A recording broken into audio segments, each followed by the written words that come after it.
Ya, halo teman-teman, balik lagi sama saya Novaidi Tulo. Saya di kesempatan kali ini bakalan mempresentasikan beberapa hal yang berkaitan dengan filsafat komunikasi, dan hal yang jadi utama di sini adalah saya akan mempresentasikan mengenai pertemuan 1 sampai pertemuan 7. Ini juga dibuat dengan dasar untuk persiapan UTS dan juga memperbaiki nilai mata kuliah filsafat komunikasi yang diampu oleh dosen Bapak Aryadila. Suatu kehormatan Pak bisa membuat video ini dan juga mempresentasikan review dari saya. Ya, langsung aja kita masuk ke presentasinya. Oke, pada pertemuan pertama kita tidak banyak membahas langsung ke materi, karena pada saat pertemuan pertama lalu tuh yang kita pertama kali masuk kelas filsafat komunikasi, Pak Aryadila hanya sedikit menjelaskan dan memaparkan mungkin introduksi perkenalan dari beliau sendiri dan juga perkenalan dari mata kuliah filsafat itu sendiri. Dan hal yang paling utama dari pertemuan pertama itu ada persamaan persepsi. Dan persamaan persepsinya itu persamaan persepsi mengenai filsafat itu sendiri. Jadi pada saat pertemuan pertama kita membahas itu lebih dalam lagi, belum masuk ke materi langsungnya, tapi persamaan persepsi dahulu mengenai filsafat. Setelah kita sudah menyamakan persepsi, baru kita di pertemuan selanjutnya membahas lebih lanjut mengenai filsafat. Kita lanjut ke pertemuan kedua. Pada pertemuan kedua lebih membahas pengantar untuk pemahaman awal mengenai filsafat. Pengertian filsafat itu sendiri adalah sesuatu yang mempengaruhi banyak aspek kehidupan dan pengalaman kita. Namun, bagi banyak orang tampak sebagai sebuah bidang ilmu yang sulit dan bukan untuk semua orang. Pertanyaan-pertanyaan ilmu dan pengetahuan yang sulit untuk dijawab, semuanya diteruskan oleh filsafat. Filsafat juga dianggap sebagai induk dari segala pengetahuan. Pada pertemuan ini juga membahas tokoh-tokoh para ahli filsafat, salah satunya yaitu Aristoteles, yang mendefinisikan filsafat sebagai pengetahuan tentang kebenaran. Kita lanjut ke pertemuan ketiga. Belum, ternyata masih pertemuan kedua. Pertemuan kedua dapat disimpulkan bahwa filsafat merupakan ilmu yang mempelajari dengan sungguh-sungguh hakikat kebenaran segala sesuatu. Jadi filsafat itu adalah suatu bidang ilmu yang maksudnya secara mendalam membahas suatu ilmu secara mendalam dan mencari hakikat kebenaran itu sendiri. Dengan bantuan filsafat, manusia berusaha menangkap makna, hakikat, hikmah dari setiap pemikiran, realitas, dan juga kejadian. Selain itu juga filsafat mengantarkan manusia untuk lebih jernih, mendasar, dan bijaksana dalam berpikir, bersikap, berkata, berbuat, dan juga mengambil keputusan. Pada pertemuan kedua ini juga membahas apa saja yang dikaji dari filsafat itu sendiri, yaitu metafisika, etik, etika, agama, dan antropologi. Karakter filsafat itu sendiri yaitu menyeluruh, sistematik, spekulatif, dan juga bersifat radikal. Selanjutnya kita masuk ke pertemuan ketiga. Pada pertemuan ketiga membahas mengenai perbedaan antara filsafat dan ilmu pengetahuan. Cabang utama filsafat itu sendiri ada 5, yaitu logika, etika, estetika, metafisika, dan politik. Selain itu juga ada beberapa cabang filsafat lainnya, yaitu agama, ilmu, pendidikan, hukum, sejarah, dan juga matematika. Perbedaan filsafat dengan ilmu pengetahuan adalah, kalau kita bahas ilmu pengetahuan dulu, adalah pengetahuan yang metodis, sistematis, dan koheren tentang suatu bidang tertentu dari kenyataan yang ada.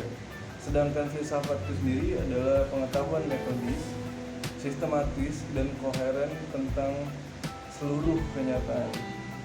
Jadi bedanya itu keseluruhan dan hanya suatu bidang, itu saja. Pada pertemuan keempat, mata kuliah ini membahas mengenai teknik mendapatkan pengetahuan. Sumber pengetahuan yang benar yaitu ada 4 cara. Yang pertama ada rasionalisme yang lebih mendasarkan diri pada rasio dan menggunakan paham idealisme. Yang kedua yaitu ada empirisme, pengetahuan yang dapat dari pengalaman yang konkret atau sudah terjadi. Yang ketiga ada intuisi, merupakan pengetahuan yang didapatkan tanpa melalui proses penalaran tertentu dan bersifat lebih personal. Yang keempat atau yang terakhir yaitu adalah wahyu, cara mendapatkan pengetahuan. Yang terakhir itu wahyu itu merupakan pengetahuan yang disampaikan oleh Tuhan kepada manusia lewat nabi-nabi yang diutus sepanjang zaman, seperti misalkan kita baca Al-Quran, pengetahuan dari sana yang bersifatnya wahyu dan konkret dan bersifat ya paten lah, yang bisa diubah lagi karena itu turunnya dari Tuhan. Selanjutnya pada pertemuan kelima ada manusia sebagai pelaku komunikasi. Komunikasi adalah proses suatu kegiatan yang berlangsung secara terhubung dan kontinu oleh para pelaku manusia. Komunikasi yang dibahas adalah komunikasi manusia. Komunikasi yang dilakukan oleh manusia dengan manusia, bukan komunikasi lainnya seperti komunikasi antar binatang, komunikasi manusia ke binatang, komunikasi yang dari hamba kita sebagai komunikasi kepada Tuhan. Bukan komunikasi itu yang dibahas. Proses komunikasi berlangsung secara psikologis pada diri komunikator dan juga komunikan, dan secara mekanistis yang berlangsung antara komunikator dan komunikan, yaitu komunikator mengirimkan pesannya dengan mulut kalau lisan, atau dengan tangan kalau tulisan, dan sewaktu komunikan menerima pesan komunikasi dengan telinga kalau lisan, atau dengan mata kalau tulisan atau gambar. Selanjutnya ada pertemuan ke-6. Kita saat itu membahas mengenai teori kebenaran. Pada pertemuan ini terdapat 4 teori kebenaran, yaitu korespondensi, yang kedua ada koherensi, yang ketiga pragmatisme, dan yang keempat adalah agama. Ketiga teori pertama mempunyai beberapa perbedaan paradigma.